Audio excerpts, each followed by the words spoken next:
Indiana Jones and the Dial of Destiny is perhaps the most insulting thing I've seen since the sequel trilogy. Indiana Jones had a 4-way streak of great films ruined by what else but a corporatized mess by Disney Lucasfilm. It's been a miracle that Indiana Jones was left for as long as it was, because now it's been hampered by this piece of shit. I went to see it the day it came out in theaters, and to say I was disappointment is an understatement. Despite the fact I bought an Indiana Jones hat to ensure my cinema experience was the best it could possibly be, the film breached all-time lows with its awfulness, never seen before in the series. Kingdom of the Crystal Skull was a great end to the series, giving Indiana Jones a fulfilling end to his story. He married his one true love, Marion, and he had discovered a son that continued the family lineage, being named after his own father, Henry. It was one way to top Last Crusade, and I don't care what anyone says. I love Kingdom of the Crystal Skull. Unfortunately, Disney Lucasfilm, having learnt nothing from the sequel trilogy, repeat the same mistake of brushing Crystal Skull under the rug because the mainstream garbage critics and George Lucas haters condemned it. It's exactly like ignoring the prequel trilogy, aka the first half of the saga, when making The Force Awakens, and had the mentality of, let's do the originals all over again. Here, the same is true. Dial of Destiny pretty much dismisses Kingdom of the Crystal Skull as an afterthought. And that is a big mistake that should not have been repeated, but has because Disney are incapable of learning from their big blunders. If you want to know why we still talk about the sequel trilogy, it is because they have not learned. I think it's all thanks to a certain someone at Lucasfilm. Kathleen Kennedy should have been fired an eternity ago, but it always seems her destructive touch on whatever product makes it go bad. She's had such piss-poor leadership skills, having no interest in respecting George Lucas's work, and seems to just spite him if anything. She's more interested with inserting woke politics into the movies than actually telling a story that's worth a shit. You can tell she meddled in a project every single time if there's some pretentious self-insert that hijacks the story in play, and here, we've got exactly that. Helena Shaw was pretty much the secondary protagonist, a character that hijacks the story as a tag-along character, and someone you're expected to like without sufficient reason to. I'll talk more about her when we get into the film, but the point is that Kathleen Kennedy forces terrible characters into the films she controls. In all the big projects, she has some sort of woke feminist character that hijacks the story in play. Look to Reva the Third Sister, who did not belong in the story she was in. The story should have just been about Obi-Wan Kenobi and Darth Vader, but Reva just made things terrible. The rematch of the century despite breaking Star Wars lore, and the writers admitted as much, so don't even try to argue that they didn't contradict the films because they absolutely did. Would have been so much more bearable without a character like Reva getting in the damn way. People would have tuned in for Obi-Wan and Vader, but why was that so hard to accomplish? Here, it's the same deal. In a movie that's supposed to be about Indiana Jones, she comes out of nowhere and hijacks the film and pretty much made me want to rip my hair out. But again, that'll be for when we get to it. So with that being said, before we assess the movie in play, I wanted to talk about the name of this movie, The Dial of Destiny. This is the worst title I've given to an Indiana Jones story ever, and I'm not just talking about the films. I mean the entire franchise has better names than this final installment. Indiana Jones and the Fate of Atlantis, Indiana Jones and the Army of the Dead, Indiana Jones and the Staff of Kings, etc. Seriously, what the hell even is a Dial of Destiny? Each Indy movie has a title that has an indicator towards the story. Another thing Disney Star Wars titles fail to do is even describe what the movies are about. The sequel trilogy is an excellent example. The Force Awakens only connects to one line from Snoke, and if we take this line at face value, it shows that J.J. Abrams and friends have no clue how the Force works. The will of the Force, you could say, is always conscious. So what would the Force be awakening from if it's already awake? The Last Jedi is a title given just to be super vague. Does it refer to one Jedi or multiple Jedi? The possibilities are endless. I really hate that they couldn't just give a straightforward title, like Fall of the Resistance or something. Fall of the Resistance is a much better title than The Last Jedi, which is just meant to incite speculation, and Rise of Skywalker. Just listen to Kathleen Kennedy explain the meaning of this title. I think The Rise of Skywalker, it doesn't answer anything. It's provocative, it asks questions, and it could mean a lot of different things. And I think that that's what was important to us. We didn't want to have a title that felt like it was telling you the story. Yep, the title has no meaning. It's all up to interpretation. Also, if we take this at face value, the Skywalkers do not rise in this movie. They fail. Very, very hard. And Rey Skywalker was not earned. Period. In the case of Dial of Destiny, not only is it a cheesy title, but it's got the same purpose as the sequel trilogy titles. That being that it's just meant to incite speculation. The MacGuffin, let me stress, is utter crap. And I really wish they had picked something else. I suppose anything I wish to speak about is waiting in the movie itself. So without further ado, let's have a look at Indiana Jones and the Diarrhea of Destiny. For a 2 hour and 30-minute movie, as in the longest in the series, it sure starts quite abruptly. While it's not the biggest criticism you could give the movie, all the other Indy movies started with something to hype you up before the story actually starts. In Raiders it was the hike across the jungle, in Temple of Doom it was the musical number, in Last Crusade it was the Boy Scout hike, and in Kingdom of the Crystal Skull it was Elvis Presley. Dial of Destiny, I noticed immediately, had no such thing. They just drop us into the story and play right away. And given what the series established, it felt quite abrupt. This did not feel like an Indiana Jones movie. And I suppose there's another elephant in the room to talk about. Spielberg was not directing this, nor was George Lucas coming up with a story. Instead, it was James Mangold based on a story from definitely Kathleen Kennedy, given she forces her input on everything. James Mangold previously directed Logan, which personally wasn't my cup of tea, but in relation to this movie, he apparently touts himself out as a hardcore Indiana Jones fan. But just like Rian Johnson, I don't believe him for reasons that will become clear soon. Like, for one, he's another one of those Crystal Skull haters, because of course he is. We can't just get someone who loves all the movies, because that would make for an unbiased director, right? I can't believe how out of touch Disney is with who they hire for X movie. I've ripped on Taika Waititi for forgetting that Natalie Portman was in Star Wars, and he deserved to be fired the instant he admitted that. Because he's clearly not someone suited to make a Star Wars movie if he couldn't even remember one of the main cast members for 3 of the major movies. If he was feigning stupidity because he's a prequel hater, then that doesn't spell good news either.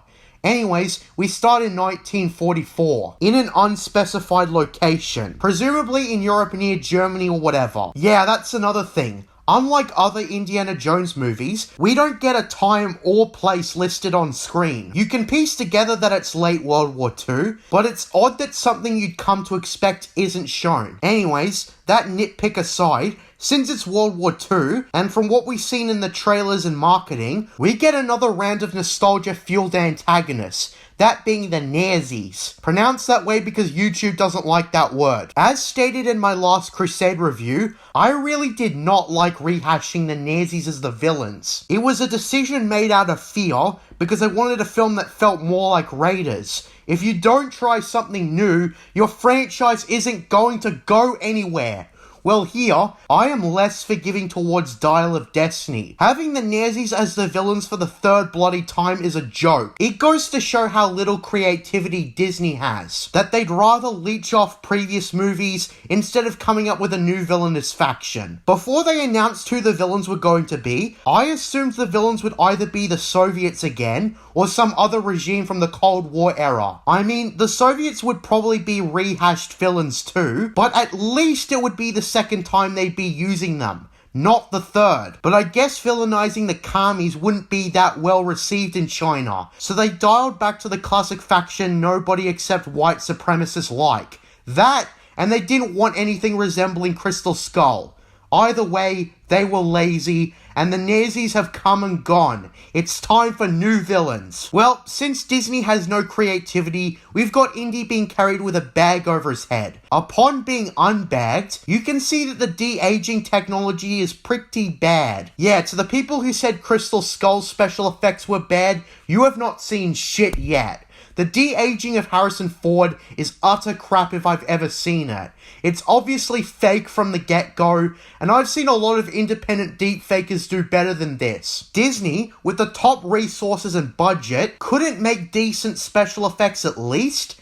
Anyways, the Nazis discuss how he was a spy scene with a partner, and they send him off to be executed right afterwards. Now, despite my complaints, the prologue is admittingly not that bad. I'd say it's alright to decent. I probably wouldn't bat an eye if they made an indie movie in the 90s and this was the opening. We get introduced to our main villain, Jürgen Voller, although he serves as a supporting antagonist in the prologue, as he has his superiors. Now, something I wanted to point out is how he shares a surname with the main antagonist of the LucasArts video game, Indiana Jones and the Staff of Kings. Because in that game, the main villain and Indy's rival is named Magnus Voller. James Mangold has claimed that he's a hardcore Indy fan, but it's small things like this that make me heavily doubt him. If you're going to say you're a hardcore Star Wars fan, for example, I'm going to assume you know your Star Wars on an intricate level, and read at least 10 of the important books or comics or whatnot. Whenever one of these filmmakers claims they're a hardcore fan, always observe whether or not they've seen more than just the movies. Indiana Jones as a franchise was built heavily upon the films, but the films aren't all there is to it.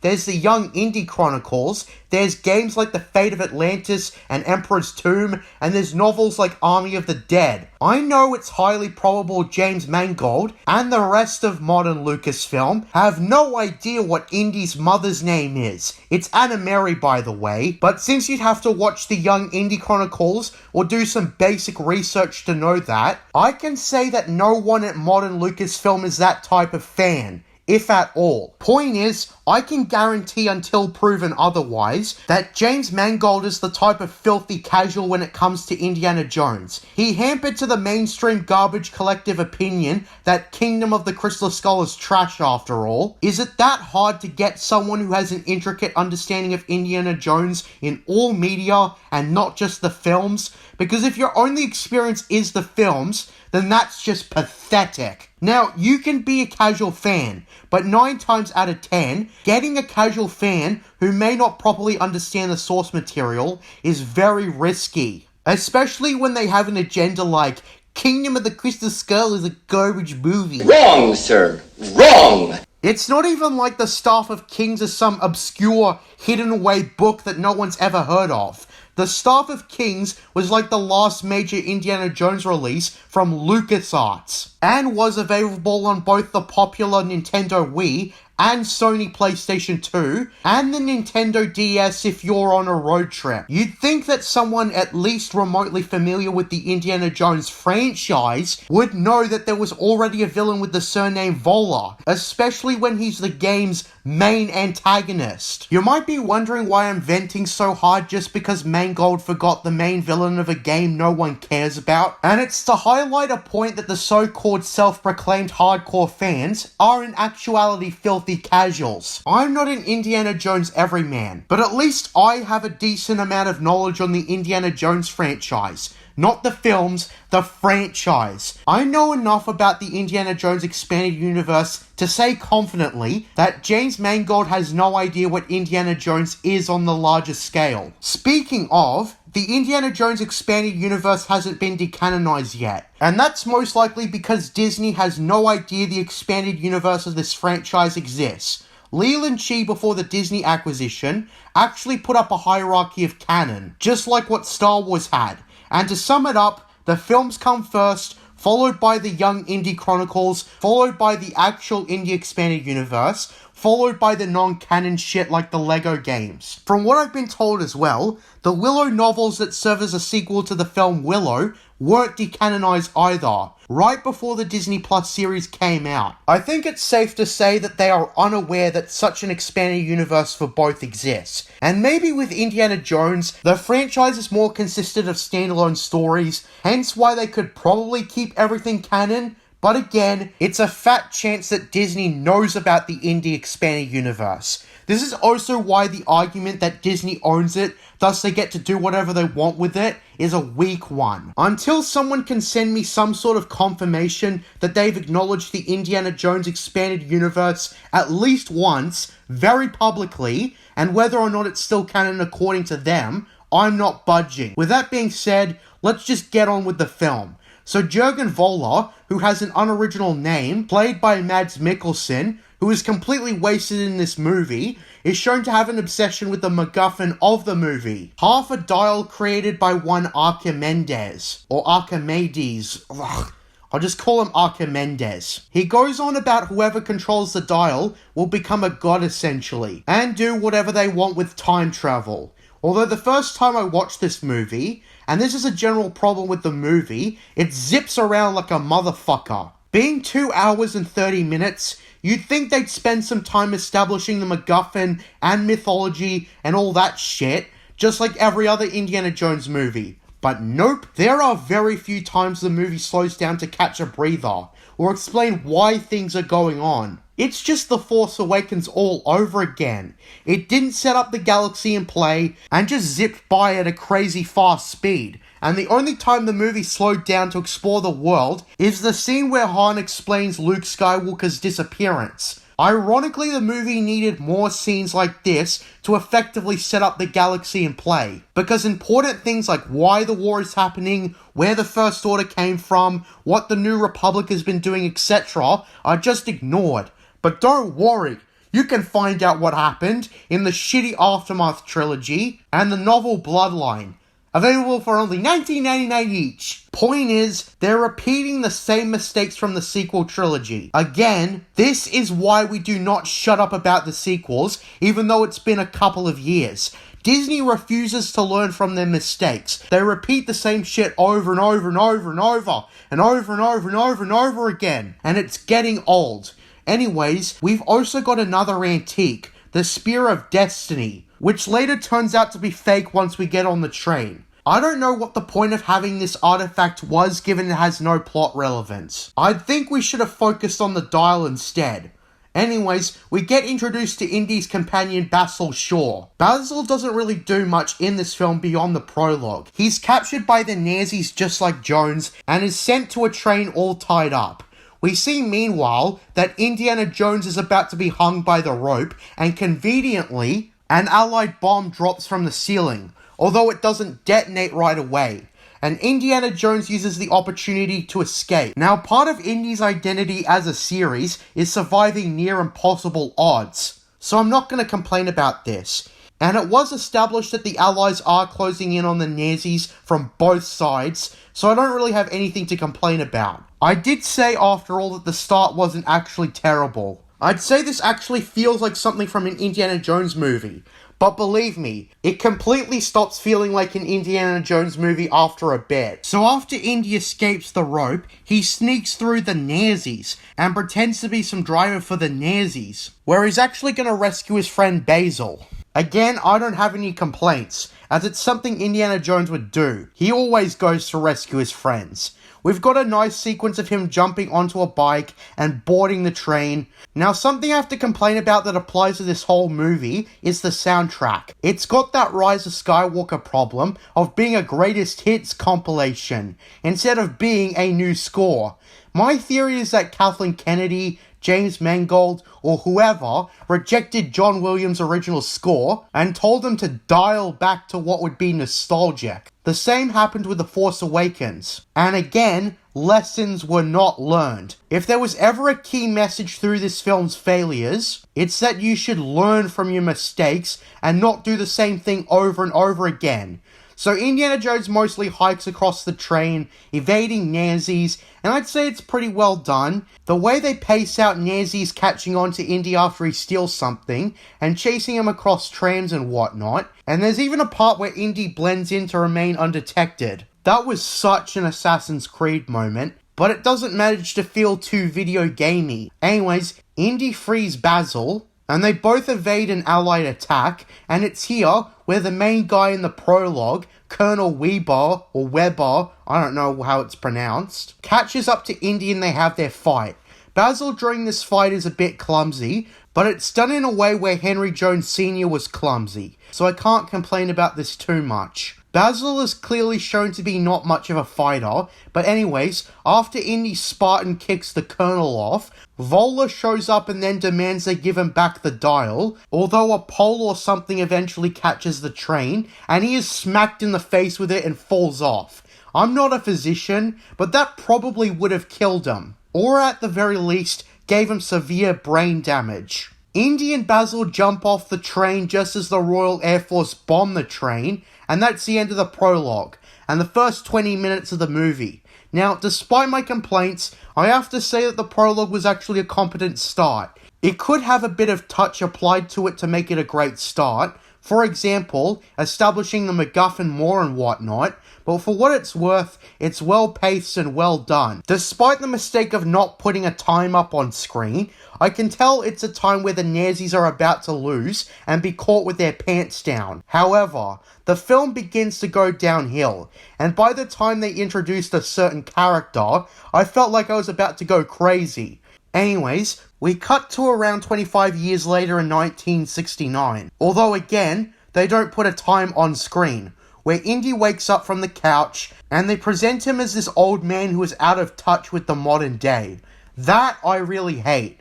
In Kingdom of the Crystal Skull, Indy might have been old, but he still held his own without falling on his ass and becoming a complete embarrassment. Harrison Ford had a strict diet of fish to get in shape for the role, given he was in his 60s at that point. Here, he is nearly 80 years old. In the Indiana Jones canon, he's around 60 years old. In Crystal Skull, he may have been older, but they didn't make him weaker because of that. We still had those themes of being older and whatnot, but they showed us a strong man who resisted the curse of age. So here, by having him show his age in all instances, I really did not like that. This film, from what I've seen, was heavily built upon Indy being old, and I really wish they did not undo Kingdom of the Crystal Skull. Dial of Destiny also fails to have a sense of finality. What I mean by that is that this feels like this is in the middle of the series, rather than being the last one. The stakes are pretty generic feeling, especially at the end, where the climax is, and that was probably the worst place to have low stakes. I really hate the state they put Indy in, where they show that he's going through a divorce, or a separation, whatever, with Marion. The moment they showed that paper on screen, I was furious. Why the hell would they backtrack on Crystal Skull's excellent ending? Okay, I know why, and it only gets worse later, but still. This film already is setting up the audience for a negative reaction. I also despise the part where Indy has a picture of young Marion on his fridge, and he just decides to stamp it off. He basically goes out to teach, and we see that there's a huge buzz around the Apollo 11 moon mission. Unfortunately, the backdrop of the space race is really lacking. If you've seen my Crystal Skull review, I noted how well they convincingly showed us the 1950s Cold War setting. In this movie, they don't use the space race for anything other than the setting. Seriously, the setting doesn't tie into the story at all. This is in complete contrast with how the movie itself started, as the near destruction of World War II was presented quite well, and I felt like we were in the setting, and how the story in relation to the setting was ultra relevant. Since the main conflict is about the guy wanting to change history through time travel, it probably would have made for a better movie if the 1960s as a setting was cut out entirely. Have the movie set in 1944 or 1945 with the Nazis on the brink of defeat, and Vola, or whoever, intends to go back in time and undo every Allied victory with the power of hindsight. And Indiana Jones intercepts him to 1939 or 1933 or whatever date Vola chooses, and Indy and friends intercept him and stop him from changing the past. Sounds a lot like the Terminator, but you know that Disney isn't above plagiarism. This would have made the Nazis more intertwined as the antagonists, and it would have fit with the setting. Seriously, what was the point of setting the main movie in the 1960s? if you're not going to have a 1960s story. They really wrote themselves into a corner with not wanting to make another Cold War movie because the mainstream garbage normies hated Crystal Skull. But they wrote in the safest antagonist imaginable without having it tie into the setting. If you're going to have a movie with a 1960s backdrop,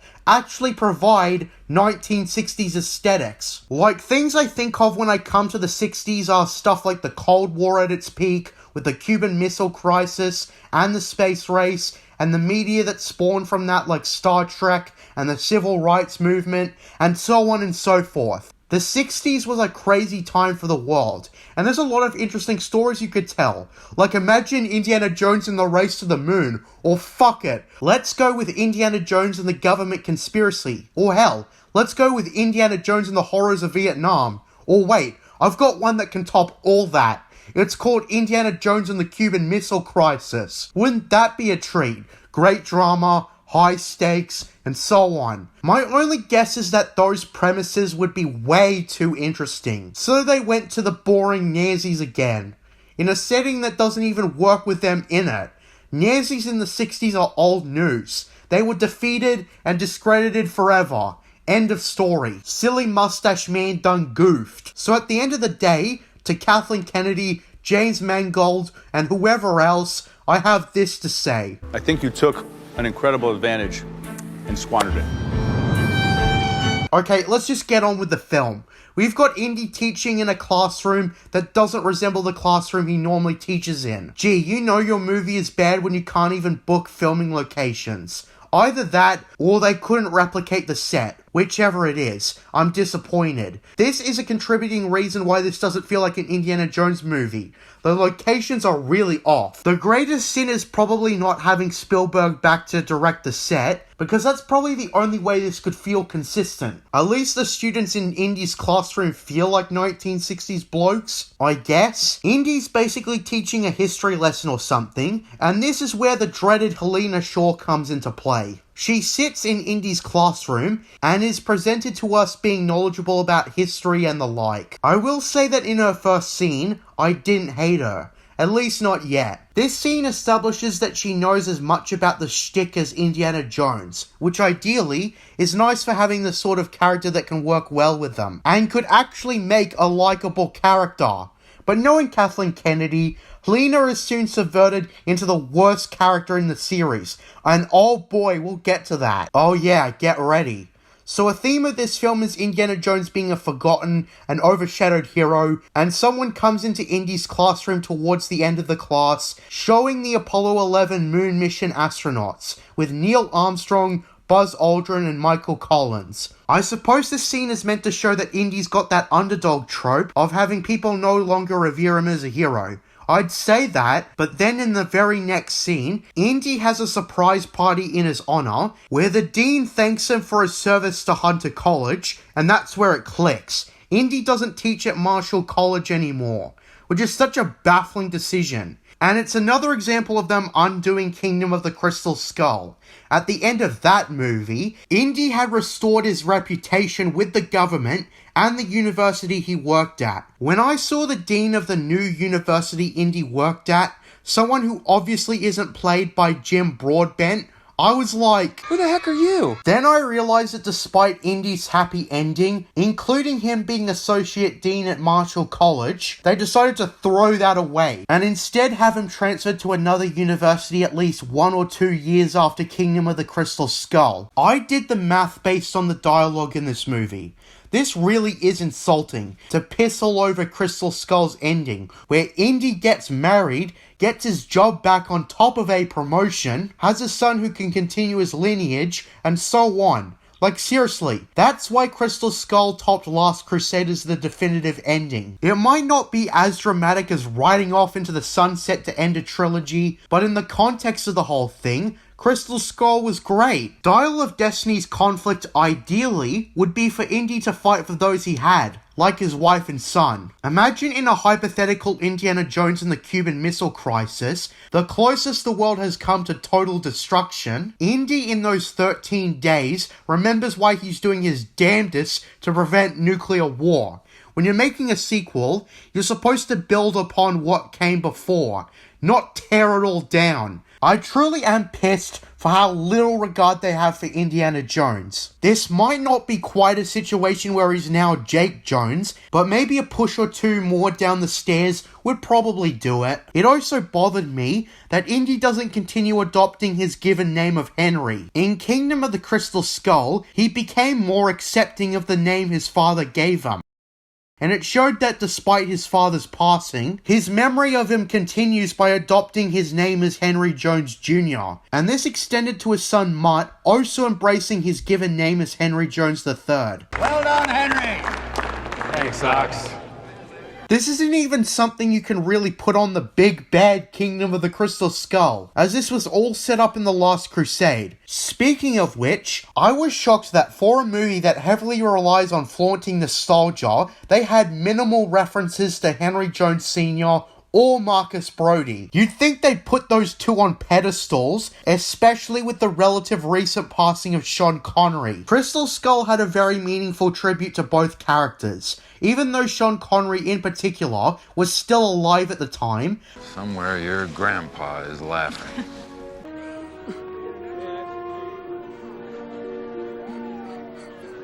The only notable reference to Henry Jones Sr. I can remember is Indy referencing how he's inherited his father's watch or whatever. It felt like for a movie reliant on nostalgia, they were arse backwards with how they did it. I mean, this is where it's all comparable to The Force Awakens again. Despite baiting fans with the return of the OG characters, they barely did anything with them. You'd think that Luke would have had more of a presence in the next movie, beyond him just being a ploy to sell the next movie. Spider-Man No Way Home may have been a lazily written movie, but they knew what fans would like, and how to maximize enjoyability. Despite not being in majority of the movie, Tobey Maguire and Andrew Garfield were given the respect they deserved through their presence, and they surprisingly didn't just make everything all about Tobey Maguire, as Garfield gets some characterization with hints at what happened to him after The Amazing Spider-Man 2. If only Lucasfilm would show the prequels the same amount of respect, the same way Marvel showed the overshadowed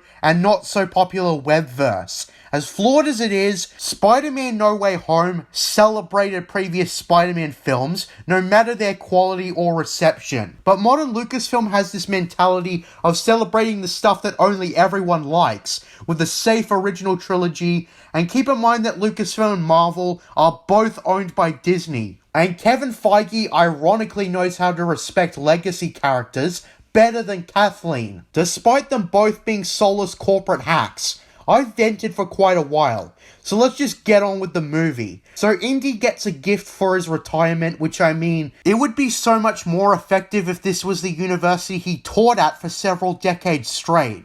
He walks out of the university, giving his retirement gift to some random stranger. Being followed by Helena, Indy goes to a bar to drink in peace, and this is where Helena fully enters the plot. Apparently she and Indy have a history together because of her father Basil. Before we see them in conversation, we cut to a black guy giving room service to Voller and his goons. I half expected Voller to make racist remarks towards the guy giving him room service. Instead, it's an exchange about the room service guy serving in the army in World War II. And Voller asks him if he's enjoyed his victory. Now, Voller, I must say, is a very weak villain.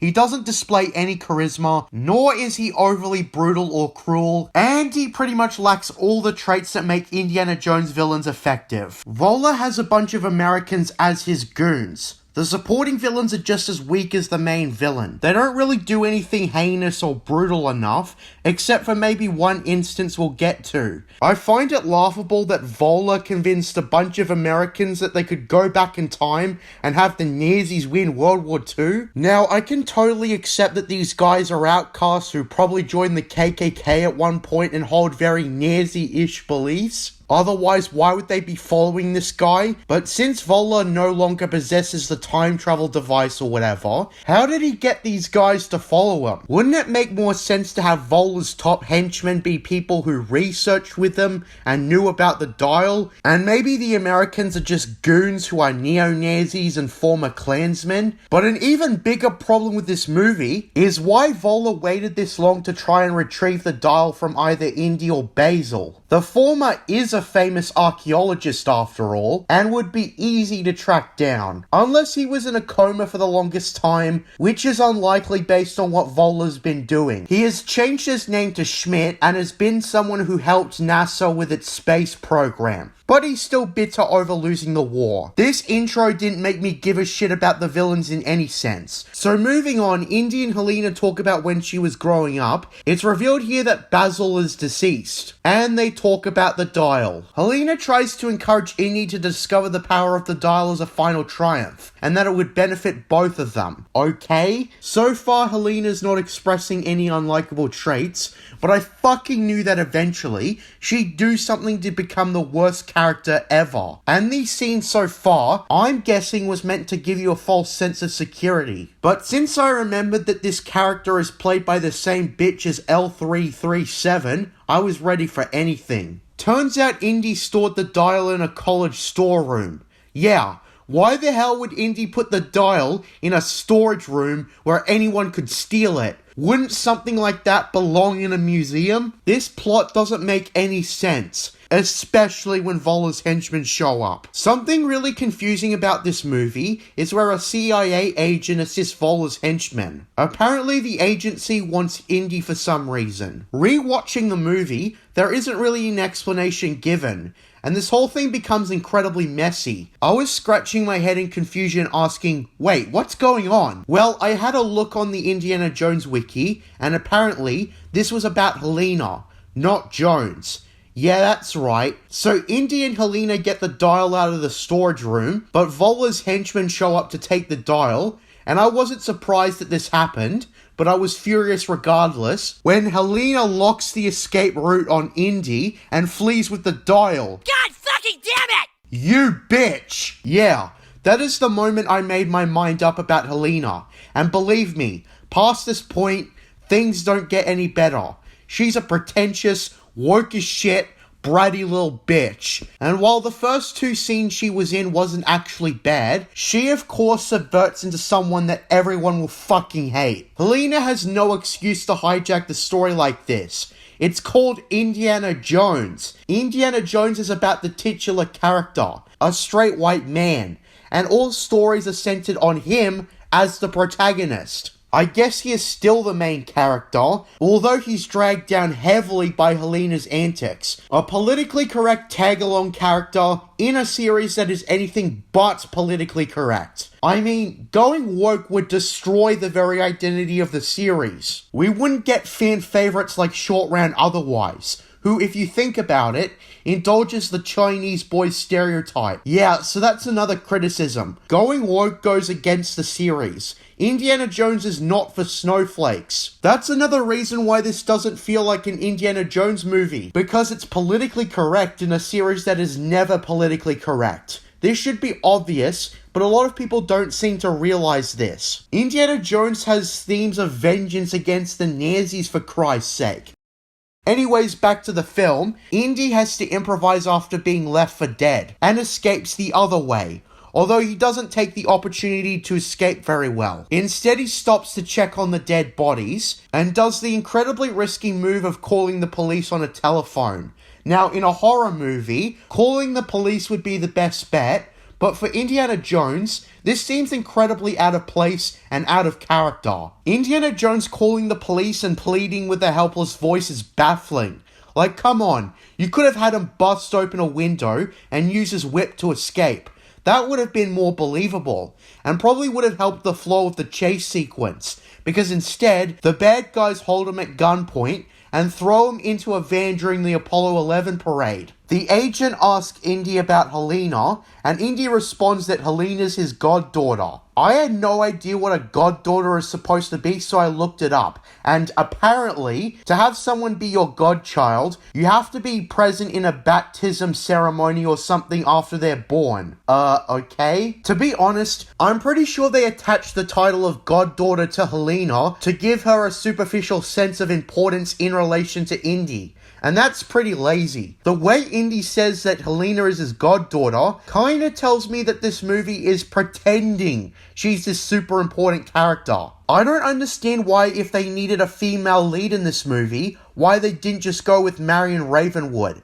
It would have made the most sense, but I guess Marion was too much of an organically strong female character, and Kathleen Kennedy was looking for something more artificial. The pretentious writing definitely comes off in the movie. Well, anyways, the van can't go anywhere because the road is closed off for the parade, and that's where they drag Indy out of the car. And Voller's goons will hope that nobody will notice that he's being kidnapped. This is incredibly hard to believe for obvious reasons. If he was being restrained, people would obviously notice, and Indy does take the opportunity to escape into the crowd.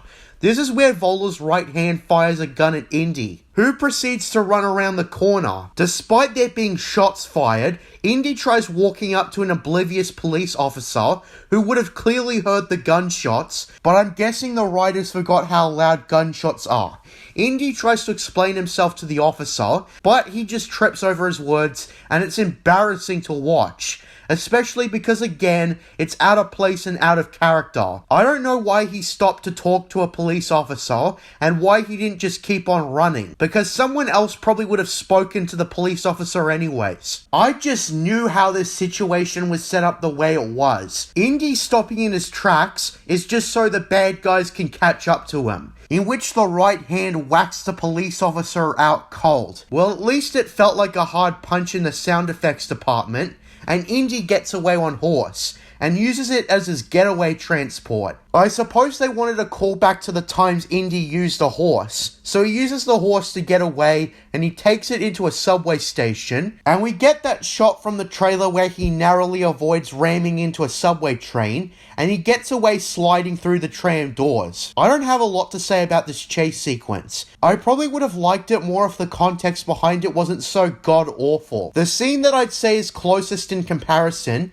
is the chase from Kingdom of the Crystal Skull, where Indy and Mutt escape from Russian agents. But the difference is, that scene had momentum, and to be frank, that was probably the weakest chase sequence in the movie. Compared to the other ones, the chase was small in scale, so it had an obvious disadvantage. So anyways, Voller is informed that both Helena and Indy got away, and he shows no meaningful reaction. He comes across as bored more than anything. He must really not care about changing history.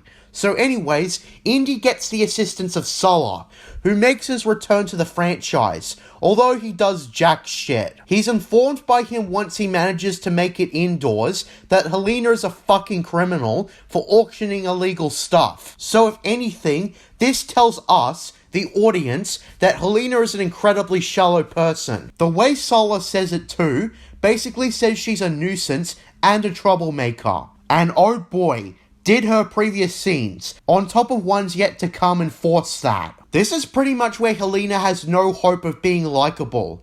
Sulla explains that after she was arrested, she was bailed out by a Moroccan mob boss. And this is important information to keep in mind for later. That's where Sulla informs Indy that there's going to be an auction of stolen antiques. Yeah, so Helena's going to sell it. Has Kathleen Kennedy ever seen another Indiana Jones movie? This is an honest question, because she seemed to forget that in Raiders of the Lost Ark, the rivalry between Indy and Belloc had them contrast with each other. They have the same profession, but where they differ is in their methods. Indy respects archaeology, and almost always gives the stuff he finds to a museum. Belloc, on the other hand, is more concerned with stuffing his pockets with cash, that he'd rather sell his prizes, which he commonly takes off Indy to sell to the highest bidder, rather than a respected institution like a museum. Does this sound familiar? In Raiders, we were not supposed to like Belloc. While not cruel, he was greedy, egotistical, and arrogant. He had negative traits that few would respect. So why the hell are they giving very negative traits to Helena if the movie expects us to like her?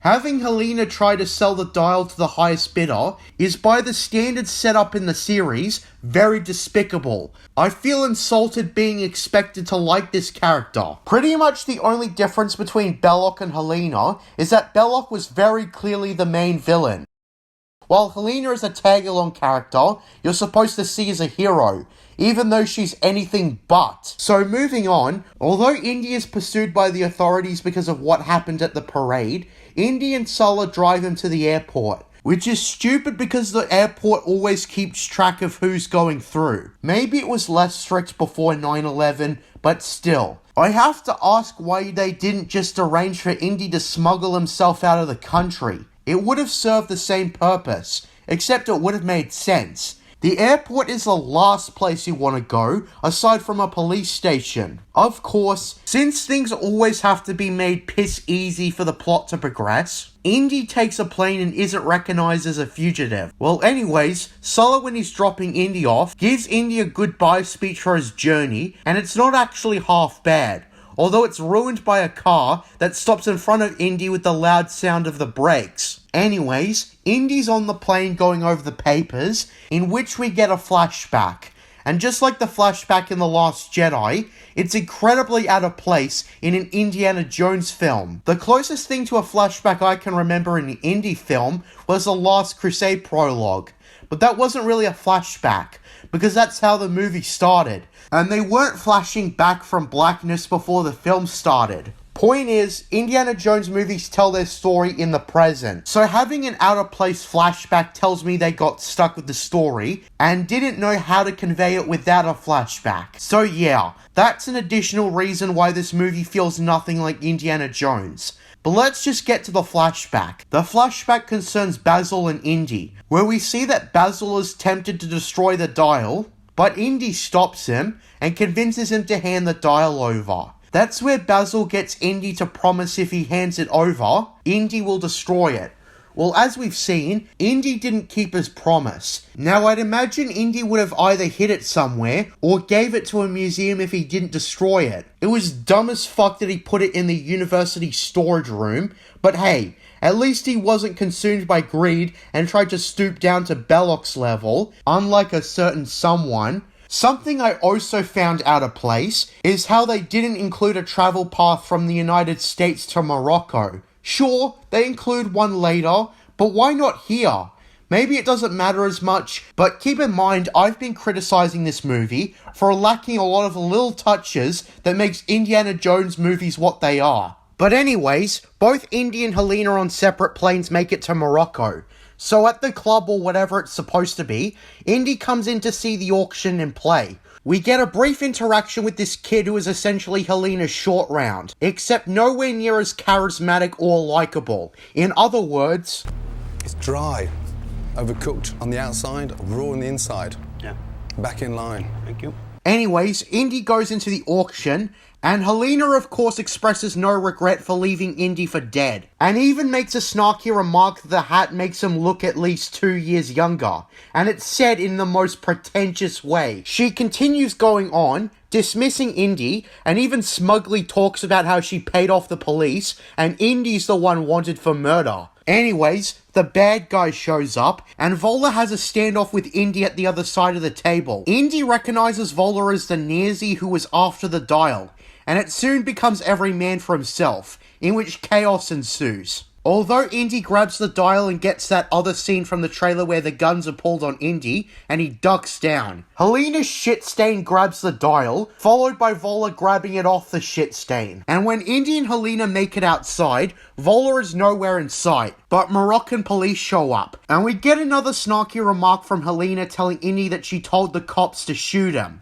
Another reason to hate this bitch. The cops back down when the Moroccan mafia shows up, and this is where the mention of Helena being bailed out comes full circle. Yeah, turns out Helena's bailout required he marry the son of the big boss. Helena's pretentious nature still persists. This is also around the part I got sick of watching this movie in the theater. It's not a very entertaining watch after all. To get through the chase scene in the smoothest way possible, I'd first like to say that Helena belittles Indy, and Indy continues showing his age. Helena's shit stain also tags along, and let me tell you that he does very little. Basically, it's a three-way chase. One for the dial, and the other to get away from Helena's fiancé. And at that point, I'm shocked at why Indy didn't try to throw Helena off.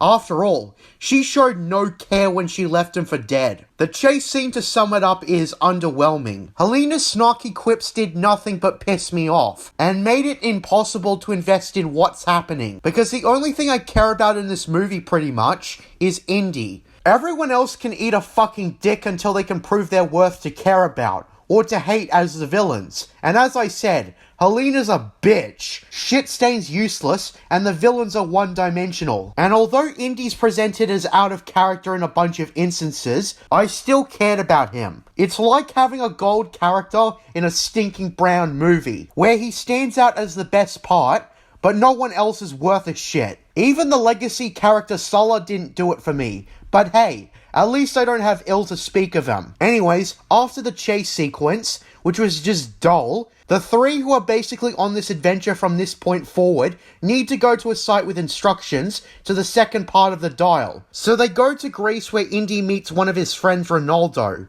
who right off the bat would have made a better supporting ally than bitch Helena. I should also mention how the American agent is killed by Vola's goons, and there's an end to that pointless character. But anyways, just like Sulla, Ronaldo is supportive and likable. There's just one problem. He isn't in this movie a lot. So I wanted to talk about something really important in relation to this movie. And it's where there's this conversation between Helena and Indy, surprisingly. It's one of the few times the movie actually slows down to give the characters room to breathe. Shocking, right?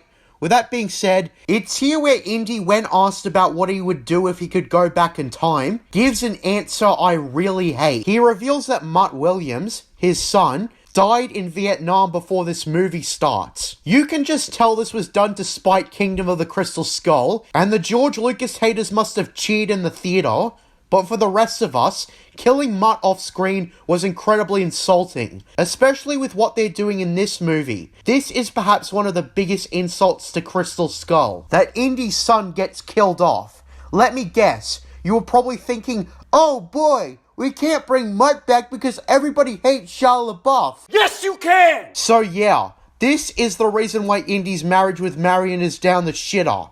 It's because Mutt died, undoing Kingdom of the Crystal Skull and its happy ending. Indy further explains that Marion's grief is never ending. This scene is deliberately put in to spite Kingdom of the Crystal Skull, but the scene on its own is supposed to be played for sympathy and whatnot. Sorry, Disney, but you don't get to destroy the cake and then eat it too. Before I saw this movie, I got a comment warning me if this film's only reference to Kingdom of the Crystal Skull. Mutt's death is pretty much the reason why this film starts off with Indy having a shitty life. So yeah, I've said my case on how they shit on Crystal Skull. That Disney once again listens to the mainstream garbage critics rather than invested Indiana Jones fans. So basically what happens is that Ronaldo takes Indy to the Mediterranean Sea or whatever, or the Aegean Sea, or however the hell it's pronounced. Indy, Helena and Ronaldo go underwater to retrieve the thingamajig. There is a small moment where Indy is trapped by some eels, which I guess is the snakes stand-in,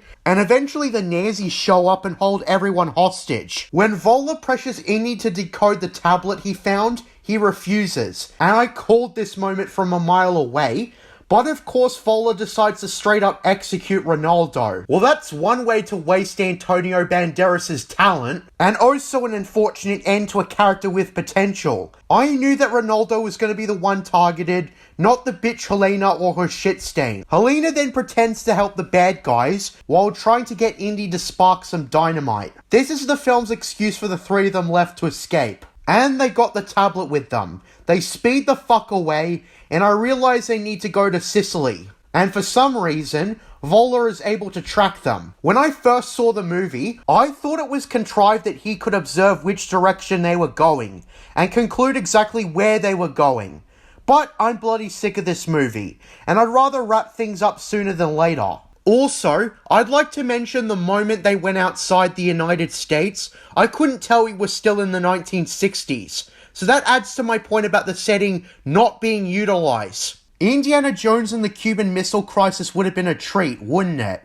Anyways, in Sicily, the shit stain wanders off after deciding to buy some ice cream, or, I'm sorry, gelato, and gets captured by the bad guys. When they realize he's missing or whatever, they continue to the site to go find the tomb of Archimedes. Along the way, Shitstain, who's cuffed to the big brute guy, trips them both over onto the bridge, and he manages to escape by stealing the key and uncuffing himself, while presumably leaving the big brute guy to drown. Yeah, so another trope they completely failed to do was having that big fight with a big brute. I know that Last Crusade didn't have one, but that was only because it was cut. They fully intended to have Pat Roach do a fight before plans changed. I was somewhat waiting for a fight with the big brute guy, where Indy struggles to beat him, but eventually comes up on top and the big brute dies in some horrible way. But in this movie, they don't do that.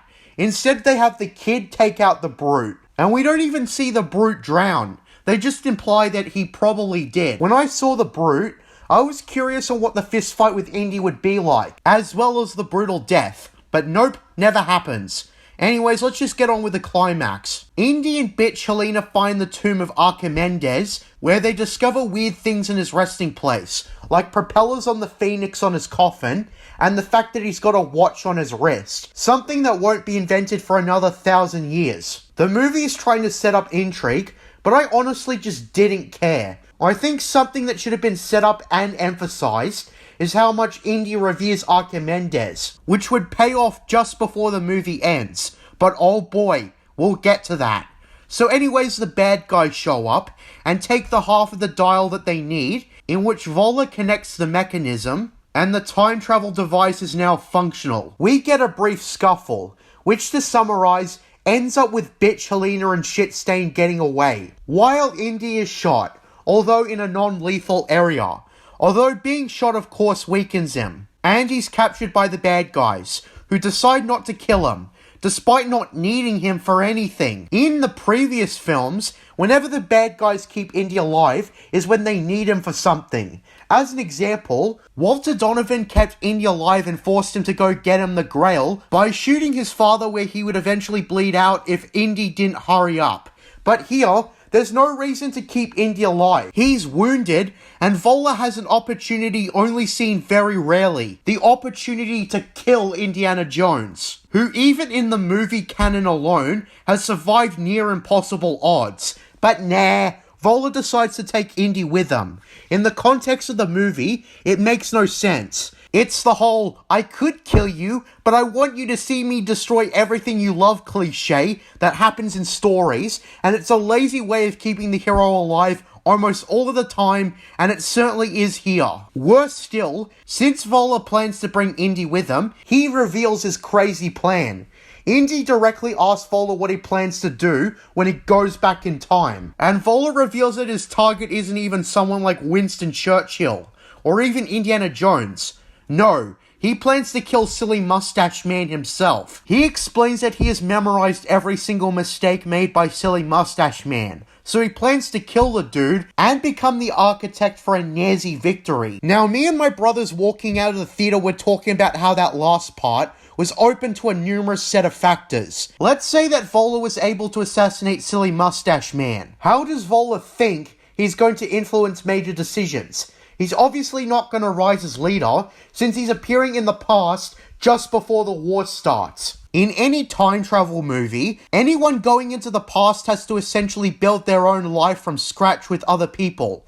In The Terminator, for example, nobody knew who Kyle Reese was when he traveled back in time to 1984. And it would be laughable to say that he could hypothetically get a job that requires a license if he survived his mission. The answer why is simple. He literally has no American citizenship or credentials in the slightest. I suppose Voller could convince his past self or something to get him a position in the government, assuming Voller was affiliated with the Nazis prior to the point of his future self traveling back, but it's a fat chance that he would automatically become Führer, or even come into the meeting room with whoever Silly Mustache Man's successor is. Realistically, I'd say maybe Heinrich Himmler. Also, if Voller is identified as the one who killed Silly Mustache Man, he'd be locked up by German police and certainly won't be making any big decisions. Like, wouldn't a better time to go back to is 1932 or 1933, the year where the Third Reich was rising, and where you could secure a high-ranking position in the regime? there are mistakes silly mustache man made before the war even started. For example, and from what I've researched, he underestimated the importance of naval warfare and should have made more U-boats in preparation for the war. And it was a serious disadvantage he faced when the war started. Yeah, so I don't understand why he'd go back on the brink of war. There's obviously a lot of important stuff that happened in the years leading up to the war that would need to change too. Ensuring that the Third Reich was perfect and undefeatable years before the war starts would make a better plan. For someone who says that he memorized every mistake, he sure did forget a lot of important ones. Because preparation before a war is oh so very important. If you fail to plan, you plan to fail, is how the saying goes. Now with all those downsides in Vola's questionable plan, the one thing I liked is that we're finally seeing his ruthless fanaticism. That he's more loyal to the violent ideology than even the person who created it. He plans to kill its creator just to preserve the ideology in the long term. Gee, I wish this was shown way earlier in the movie, because we're almost done now. So Vola and his goons go to a nearby airfield, which let's just say he rented for this occasion or something. I thought that, until the dude guarding the airfield was shot by one of the goons, meaning that they're basically just taking this airfield by force. It just seems way too convenient.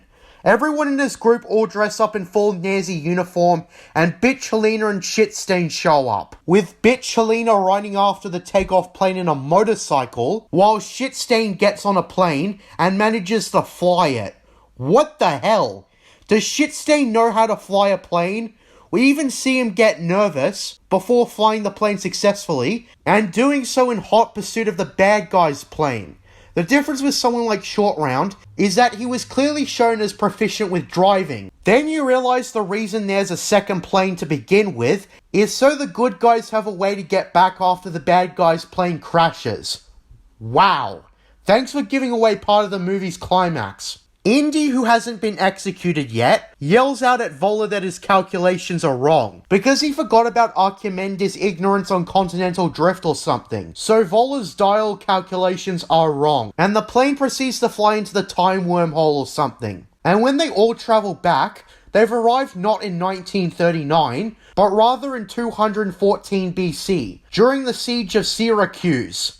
Gee, these writers really were on drugs, weren't they? Indy observes Roman ships and realizes that they're in the wrong time period. Well, at least we're not just getting the World War II setting again, and I was hoping that if Indiana Jones had time travel, they'd actually travel back to ancient history. I said this before the movie came out, and well, at least we get to see ancient history instead of the shit we've already seen before. In a better movie, this probably would have made things more interesting. But seeing so little of the ancient history play out is disappointing. Still though, I am at least glad they didn't travel back to World War II. Anyways, Indy and Bitch Helena struggle with Vola as the plane gets damaged by Roman weaponry and is on the verge of crashing. And Vola gets shot as the pair use a parachute to glide safely down onto the island. Archimendes, who appears during all this, discovers the plane crash with Vola and takes the watch off of his corpse, explaining how he got it in his tomb.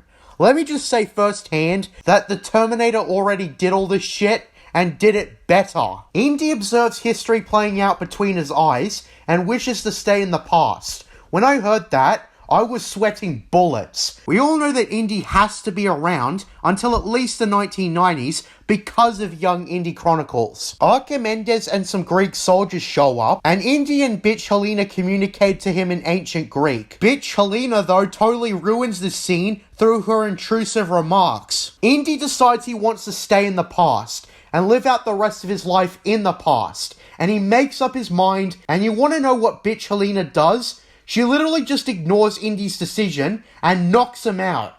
Jesus Christ. As if I couldn't already hate Bitch Helena enough. She just ruins this whole adventure. And meeting with a historical figure by abruptly punching Indy. Thinking back to Last Crusade and the Grail Knight, he was a figure from the distant past given a proper send-off. But Archimendes doesn't get that, because bitch Helena goes against Indy's decision. I mean, let's be real. These writers have shown that they have no idea about the young Indy chronicles. So this writing decision was just meant to insult the audience and Indy as a character. Besides, Indy's wanted by the police in the present, but it seems that in the very next scene, the writers forgot about that. So yeah, we get an ending that isn't earned. Indy shows incredible disappointment that his decision was rejected by bitch Helena. And on top of that, she receives no punishment for it. Which at that point, it would be so satisfying if Indy literally smacked her in the face and beat her to death. And in his own home. But I suppose that wouldn't be politically correct enough for Disney. Also, bitch Helena makes the weak argument that she didn't let Indy stay because he would have changed the course of history. I hate how she says this with the utmost confidence. Like, how does she know that Indy wasn't supposed to stay in the past for the whole predestination paradox to be fulfilled? So really, bitch Helena was just deciding what happens next against Indy's wishes. Indy even responds as if that's supposed to be a bad thing. And damn, what a good point. Indy could have introduced modern ways of thinking and practices that wouldn't be discovered for thousands of years, and advanced civilization tenfold. He could have prevented all the terrible events that happened in the far future. He could have taught things like racial and gender equality in a time where that was sorely lacking. For a movie made by such a quote-unquote progressive company, they really didn't think this out. Yeah, so by the movie's own logic, Indy was in the right, and all bitch Helena responds with is how Indy belongs in the present. And as it turns out, bitch Helena somehow got Marion Ravenwood to show up. Marion tells Indy that she was told on the adventure Indy went on, and apparently this convinced her to not separate with him. What? Wasn't it established that Indy and Marion's relationship fell apart because Mutt died? Nothing has been resolved in relation to that. So this happy ending that's going on right now is not believable.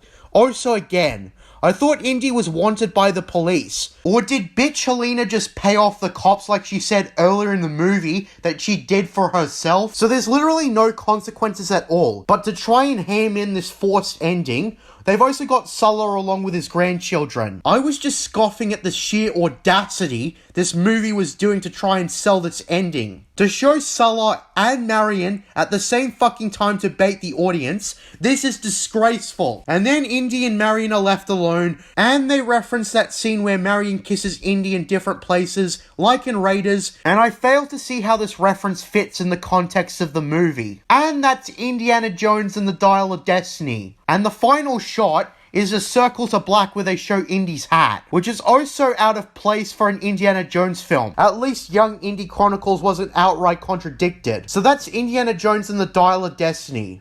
This film was fucking awful, and Helena was by far the worst part of it, being a bratty little bitch who hijacks the film. Seriously, cutting her out of this film probably would have made things 10 times better. The Nazis still wouldn't fit in the 1960s setting, along with the plot holes and contrivances and whatnot, but at least this film could be enjoyable on the first watch. The cracks and holes would have popped up eventually to those who thought about the film's story and the lazy writing, but the film could easily distract from it. As I said, the start to the film was actually kinda decent, and is the closest this piece of shit ever comes to feeling like an Indiana Jones film. I've noted the previous ways this film forgets certain tropes and tricks previous films used that takes me out of the movie. But with that being said, this film was severely dragged down by a lot of factors. Undoing Kingdom of the Crystal Skull was an arrogant, lethal mistake, and proves they failed to learn from The Force Awakens onwards. Dial of Destiny was terrible, end of story. And unfortunately, I'm still seeing people having the gall to defend it. Seriously. Well, I've said my piece on Indiana Jones and the Diarrhea of Destiny. I don't want to spend any more time talking about it. So I'll just give the film a 2 out of 10 and be done with it. The reason it's a 2 is because there's a minuscule amount of stuff that I maybe kinda like. Now I think it's time to look to the future, just like Star Wars. I also want to be an Indiana Jones everyman. So after I'm done with Young Indy Chronicles down the line, I think it'll be time to indulge in the Indy Expanded Universe. Whether it be the novels or games like The Fate of Atlantis, nothing is excluded. And they're all bound to be better than this movie. So with that being said, and JJ plagiarisms. And until next time, what are stories but mystery boxes? Under the mountain.